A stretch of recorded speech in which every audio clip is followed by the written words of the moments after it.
In this installment, we're going to be going over our top 25 running backs this season. This is going to be our tiered rankings pre-training camp. Let's get into it.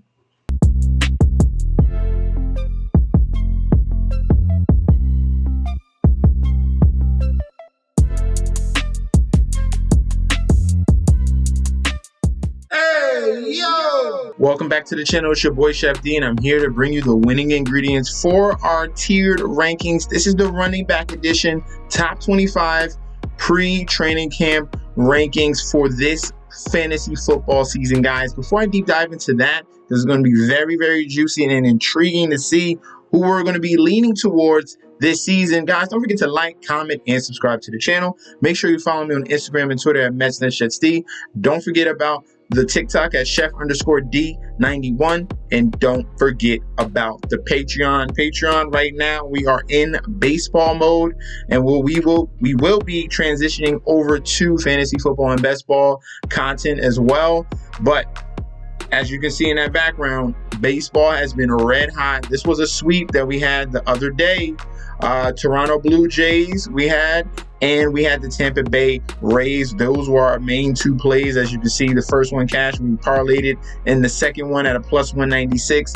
And then we had a little bit safety on that Blue Jay side, but definitely was sure about those Tampa Bay Rays. All those were plus 100 outcomes or more. So guys, got to sign up for these winning MLB bets right now. That link is provided down low, okay? And also, guys, if you are a viewer and not currently a subscriber, go ahead and click that subscribe button right now. I'm giving you awesome content. Let's get to 2,000 subscribers before the beginning of the season. Now, I'm going to put that goal out there. We are going to reach it. We're going to surpass it, all right? The first tier we're going to start off with will be our league winners. And the first guy I got up there is Rhamondre Stevenson. He finished absolutely insanely last year for the New England Patriots.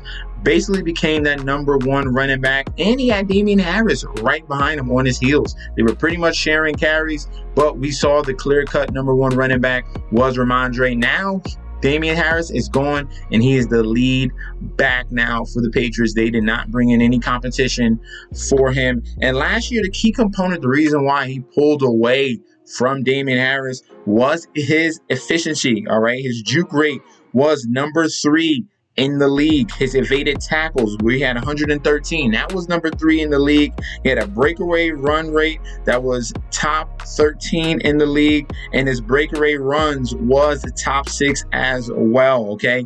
So all that efficiency, he can definitely make people miss, and he has the speed to take it to the next level. That was all the key components that really put Rhamondre Stevenson on the map. And now this season, he can be a league winner where he's going right now in round 2 to 3 range. Sometimes you can get him in the 4th, but that's pretty rare.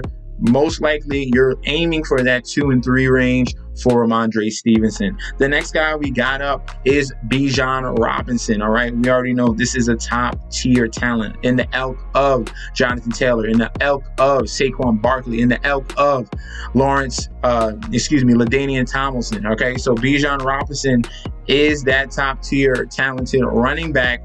Obviously, they took him in the top 10 pick, the Atlanta Falcons. We're talking about Arthur Smith offense. We already saw what Arthur Smith did to Derrick Henry, and now he gets to have a second opportunity to get a premier running back here in Bijan Robinson. The sky is the limit. And right now, he is much deserved to be a top 10 pick here in this Atlanta Falcons offense, who we already saw Tyler Algier and Cordarrelle Patterson excel. And now we get someone that's actually talented. Man, this could be the number 1 pick overall, all right? Next selection, we have Christian McCaffrey. We already know the only thing that can hold this man back is injury. So that's the only thing, all right? He's going to get a ton of looks in this offense for the 49ers. So you don't expect anything less than what you already seen from Christian McCaffrey. The only thing here is health, okay? Next up, we have Austin Eckler. This man has been number 1 and number 2 in back-to-back seasons, pretty much number 1 overall running back in back-to-back seasons. And this man's stats have been absolutely insane. As you can see, 21.9 in 2022 and 21.5 in 2021. He's providing that rushing upside and the receptions, okay? In 2021 had 70 receptions and then increased it in 2022 with 107, okay? So we might get a slight downgrade in his receptions because they did add some help for Justin Herbert in the form of Quentin Johnston, but Austin Eckler is much deserved to be going in that first round range, okay? Next, we have Tony Pollard. And this one here, he finished outstandingly last season. He usurped Ezekiel Elliott, made pretty much Ezekiel Elliott a non-factor in the offense. We saw there was a clear-cut speed difference. When you saw Zeke run the ball and then when you saw Tony Pollard with the ball in his hand, it was a complete contrast, okay? So here, Tony Pollard is coming into this season where there's no other running back. They did draft Deuce Vaughn pretty late. They do have Malik Davis as well, but these guys are not going to harm what Tony Pollard is going to be putting on this field, okay? He's the number 1 running back here with an opportunity share that's going to threaten a lot of other league winners here. He has the capabilities to finish top 5. Love him this season. And then last but not least, we have Jonathan Taylor. Yes, Jonathan Taylor, man, he's going in the second round in some drafts. Maybe he could fall in the top of the third. People are falling off of him because of the factor of Anthony Richardson. Oh, he's going to take carries from him. He's going to take red zone work. He's going to take... Don't we attack the situations where they have a dynamic running back and QB? What do we see in that offense with Lamar Jackson and the Baltimore Ravens? We love that. J.K. Dobbins is a very efficient running back. Lamar Jackson's a very dynamic quarterback, and that works as well. Another one from last season, Jalen Hurts and Miles Sanders. That duo, that was a perfect duo with a rushing quarterback in Jalen Hurts, who had a ton of touchdowns, and Miles Sanders, who went over 1,000 yards rushing and had a ton of touchdowns as well. So I'm not going to shy away from someone that's clearly a top talented running back in Jonathan Taylor. The reason why he fell off was because of an ankle injury, okay? The ankle injury affected everything. As you can see in these numbers right now, his 2021 season, that is the Jonathan Taylor we're expecting when he has a healthy ankle, all right? True yards per carry was number 7 overall, 4.9. Yards per touch was top 3 in the league at 5.8. His juke rate was number 1 in the league at 44.4. His evaded tackles was number 1 at 165. His breakaway run rate was number 9. His breakaway runs was number 1 as well. So that's what we're expecting. That's why, because he was injured in his ankle, he couldn't get away and do what he normally does. So we're going to expect a bounce back from him this season. Let's move on to the next tier. Our next tier we have are the breakout candidates. All these guys here have league winning upside. The thing is, can they put it all together? So we're going to go through the first one right here, Aaron Jones. Aaron Jones is falling in drafts. He's going now in round number 5.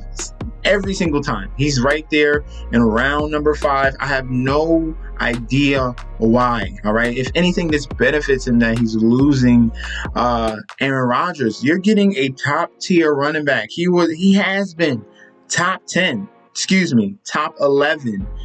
for the past 4 seasons. Okay. Now, with Jordan Love in place, he's still going to be utilized as a receiving back to help the young quarterback here in Jordan Love.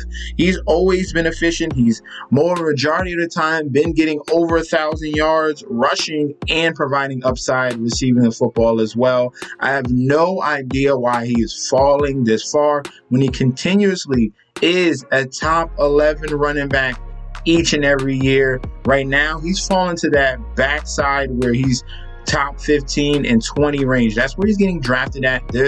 right now, Aaron Jones is a complete value. He needs to be going in that round 2 to 3 turn, okay? That's where he's supposed to be going, but he's going 2 rounds later, okay?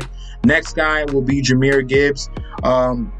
Rookie running back for the Detroit Lions. They got rid of DeAndre Swift. They did sign David Montgomery. That obviously will hamper him just a little bit, but this man has electric upside. They spent a top 12 pick on Jahmyr Gibbs. They're going to utilize him, especially in the receiving game, okay? We're going to see how efficient he is. The reason why they got rid of DeAndre Swift, obviously, is because of injuries, getting a little bit older, but they want to take advantage of the fact that Gibbs can run in line as well. He can go up the tackle, up the middle, and has that speed to take it all the way. So I get it. David Montgomery is there, but the explosiveness, he has that type of upside where he can take a little quick, little out, all the way to the house. All right, we got to take advantage of that type of upside, and the fact that they put draft capital in him. I like Jahmyr Gibbs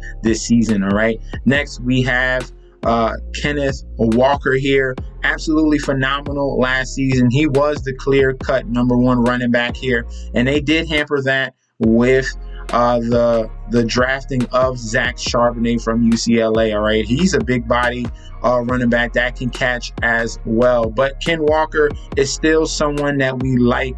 All right, this is the reason why he's not in the league winning tier, but in the breakout candidate tier, because Ken Walker can take any run to the house. Okay, most of these guys here can take a little run, a little gap, all the way to the house, because they have that type of speed and upside, similar to who we're going to talk about very soon in Breece Hall. Okay, so Ken Walker coming into his second season, a lot of people are going to be down on him because of Zach Charbonnet, that draft, but he wasn't drafted in the first round. Ken Walker is still the guy.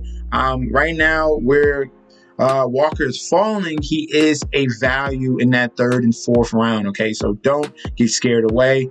Go after him this season. All right, next guy we got is Dameon Pierce of the Houston Texans. Okay, Dameon Pierce was another running back that was the clear-cut number 1. Now this team in the Houston Texans have brought in a veteran in Devin Singletary, but that's not going to take anything away from him. We've already seen it in OTAs. Dameon Pierce is the number 1 running back in that offense right now. Devin Singletary is just going to be a breather just to help Dameon Pierce last the entirety of the season. Pierce struggled in the past few weeks, had a little bit of nicks and bruises, and he really couldn't finish the season. So having Devin Singletary is going to be a positive for him there.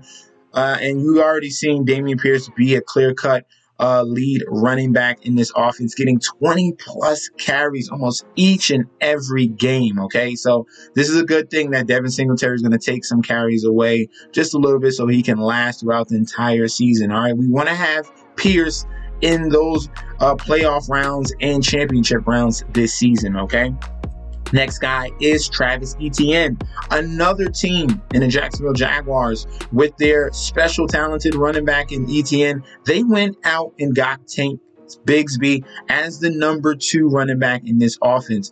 Pretty much the Jaguars have been trying to find someone to really coincide and compensate Travis Etienne, and they got someone in Tank Bigsby that is a solid running back, but should not affect the efficiency of Travis Etienne. That was his bread and butter. When he's on that field, he's taking full advantage of his opportunities. He already has the connection with Trevor Lawrence, and he has the upside here to be a breakout candidate as long as he lasts throughout the entirety of this season. All right, we don't want another injury riddle season. He already missed his rookie season. We're happy what we saw out of him in year 2 in his sophomore year, but year 3 there is still more upside for Etienne.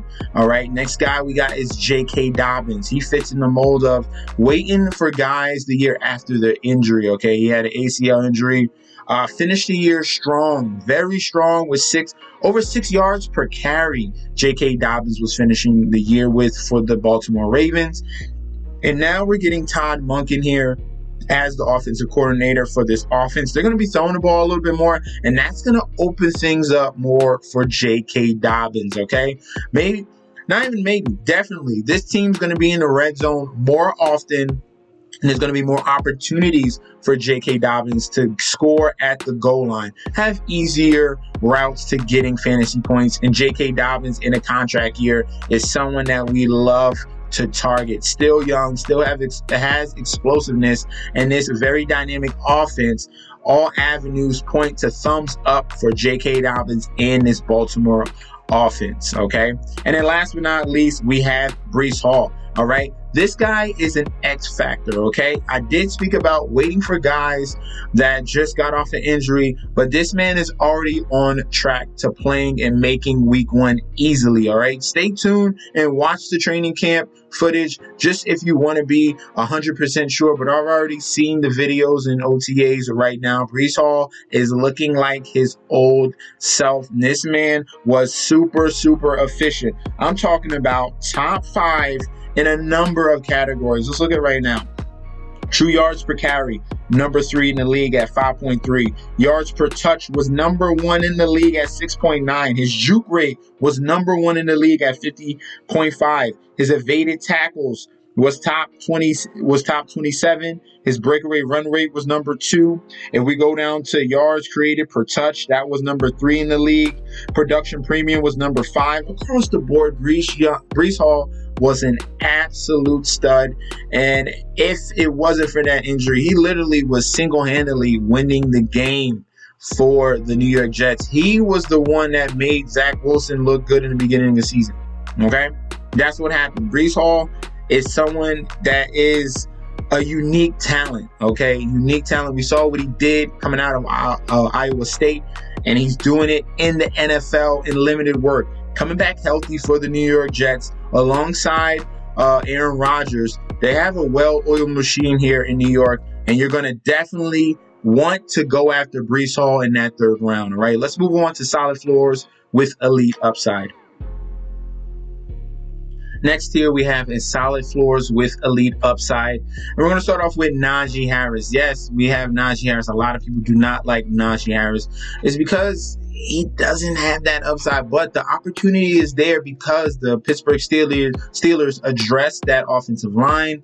And now Kenny Pickett is coming into a situation where he has opportunity to get the ball down the field, has some time, and it provides upside and opportunities for Najee Harris in the red zone. Okay, that's the only way we can get an elite upside Najee Harris if he scores a lot of touchdowns. Okay.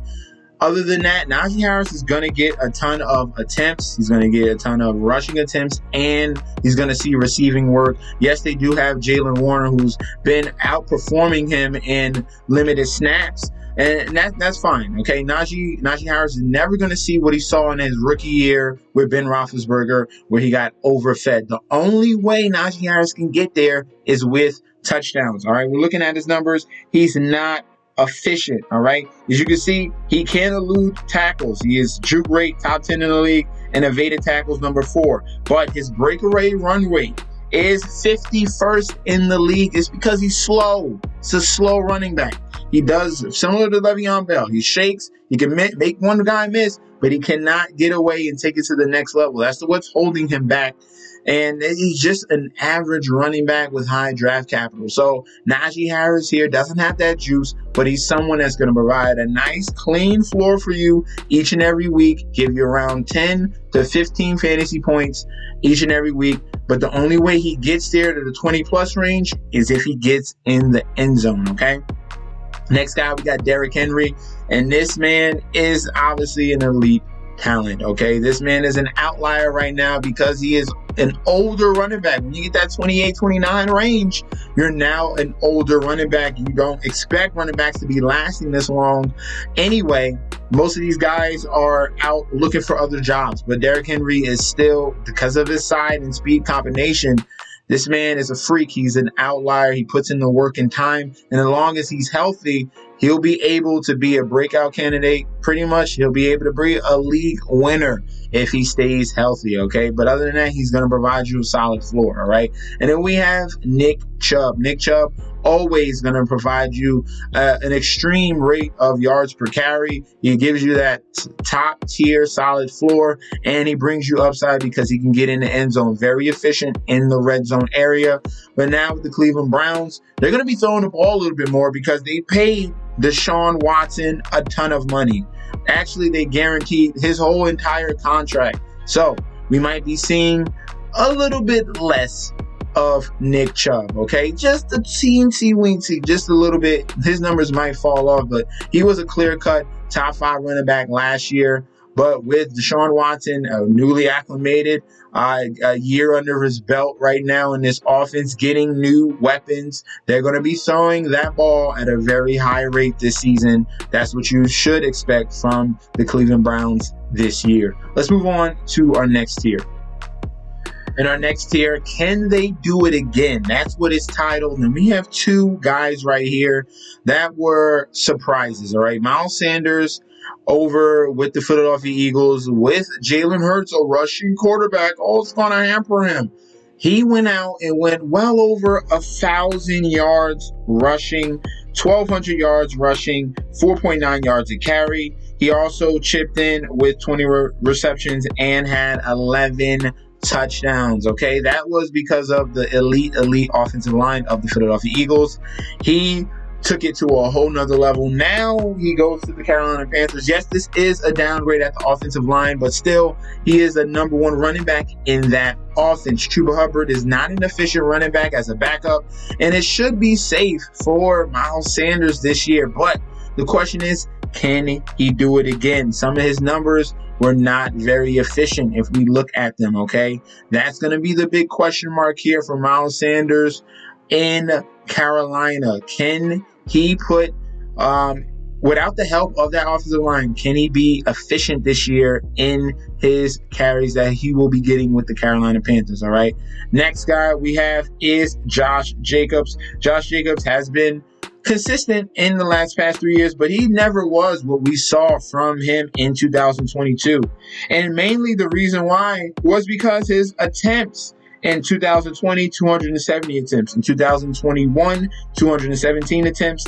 In 2022, they took it to a whole entire another level. 340 attempts for Josh Jacobs, and he took that and was very efficient. Had over 1,600 yards rushing, 5 yards a carry, 53 receptions, which he was already getting anyway. He's already a guy that's going to be coming out that backfield, receiving the ball very well.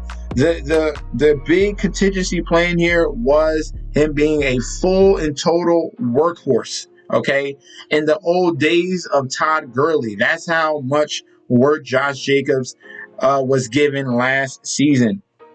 This Raiders team, it doesn't have much of hopes. We have question marks about Jimmy Garoppolo. They lost Derek Carr. They changed head coaches. There's a lot of problems going in Oakland. They might as well continue to feed Josh Jacobs. He had 12 touchdowns last season. Maybe he gets bumped down just a little bit in attempts, but he still should be someone that should be going in that top 3 rounds, okay? So love Josh Jacobs this year, right? Let's go on to our next tier in late upside. For our last 2 tiers, we're going to start off with late upside. And the first guy we're going to be talking about is James Conner. Yes, James Conner. This is the Arizona Cardinals offense. I get it. I understand. But he has late round upside. Where he's going right now in that round 9 and 10 range, this guy is the number 1 running back in that offense with no competition around, okay? And this is a guy that's going to get full workload rushing the football and a full workload receiving the football as well. As you can see, his numbers the past couple years, he's getting 183 attempts in 2022, 202 in 2021, and he's getting receiving work, 46 receptions and 37 in the past 2 years.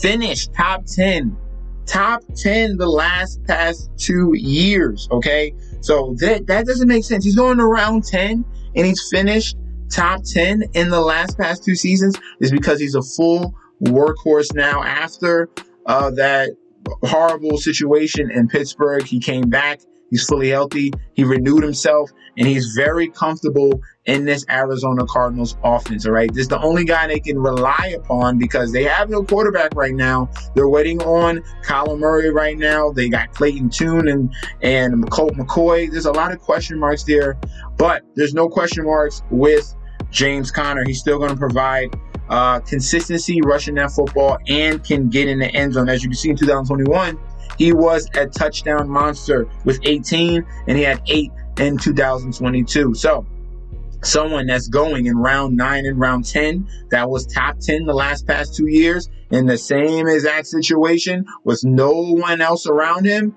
you go and get James Conner this year, all right? Next guy, we got Antonio Gibson, and he's in a perfect situation right now with the Washington Commanders. You know why? Because Eric Bieniemy is the offensive coordinator for this offense. And I've been talking about Brian Robinson since last season. He is not good.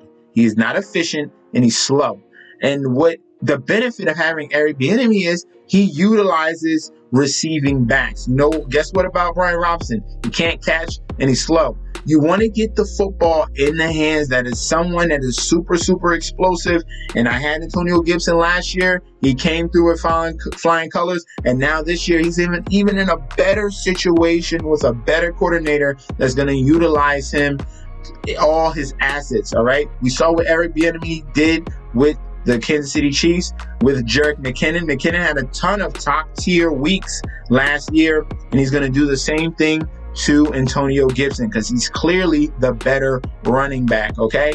Next guy we got is DeAndre Swift, and that's because I just talked about Miles Sanders. Miles Sanders, with that offensive line, had an extremely enormous season. Now we get DeAndre Swift, who was going in the round 1 and round 2 last year in drafts, and now he's going in round 8. So this is a value now because Swift is in a situation where no one is going to expect much of him, but he can excel. Yes, they do have Rashad Penny, who's the number 1 running back right now, but guess what, Rashad Penny? He never stays healthy. How do you think Kenneth Walker had his opportunity to emerge? It's because Rashad Penny got hurt yet again. So we're going to go with the same track record here of Penny starting out the season strong and then falling apart. And guess who's going to take out over those carries? It's going to be the dynamic runner in DeAndre Swift in the Philadelphia Eagles offense. It's absolutely a spot that you should take a spot or a shot on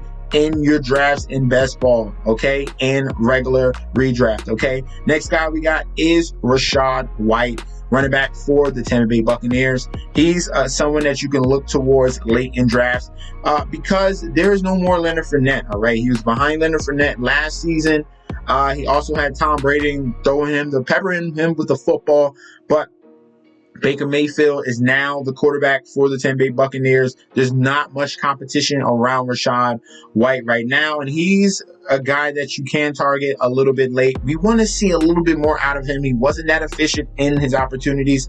His bread and butter is receiving, so Baker Mayfield is going to have to get him the ball in these situations, but is someone that has no one else around him that you should target pretty late, and he has the upside to come through with flying colors, all right? And then last but not least, Cam Akers, man. Cam Akers here. I love him this season. This is another guy that is a year removed from his injury.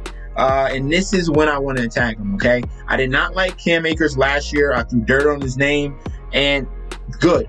It did not go through pretty much the 75% of the season. He finished strong, and now he's out of the doghouse with Sean McVay. Now Sean McVay has totally turned a leash, and he's saying he's really capitalized a lot of the momentum he built up toward the latter part of the year, and he's going to be a huge part of what we're doing moving forward. Cam is going to be a central figure in this offense. I think he's priming himself to have a great year. So we already getting big words coming out of the head coach, right? He was in the doghouse, but now he's proven himself to be the clear-cut number 1 running back in this offense. Cam Akers is a steal where he's going out right now, right? And then our last tier, we have the wait and see guys, okay? Saquon Barkley's in a contract situation. You gotta wait and see. If he doesn't get into training camp. That does not bode well. Every time we have players that do not go through training camp and think they're going to start week 1, they falter, get injured, because you gotta get up to game speed, all right, before week 1. Okay, it never bodes well for guys that want to hold out. Okay, Dalvin Cook is another guy we have to wait and see on. He's looking for a new opportunity with a new team. He was cut by the Minnesota Vikings. We'll see where he goes. He's going to have to take a pay cut. All right. And then last but not least, Joe Mixon. Joe Mixon's in a scenario where he might be in a situation where he has to take a pay cut. They already came out and said, the Cincinnati Bengals, they are not going through with his current contract. He needs to take a price cut, or they will be bringing in a veteran. Okay. So that's going to be our list for the tier rankings. Let me know in that comment section down below if you agree with all the tiers I got. Do you want to move someone else up or below? Comment down below. And guys, if you want to see our tier rankings for quarterbacks, the link for that video is down below.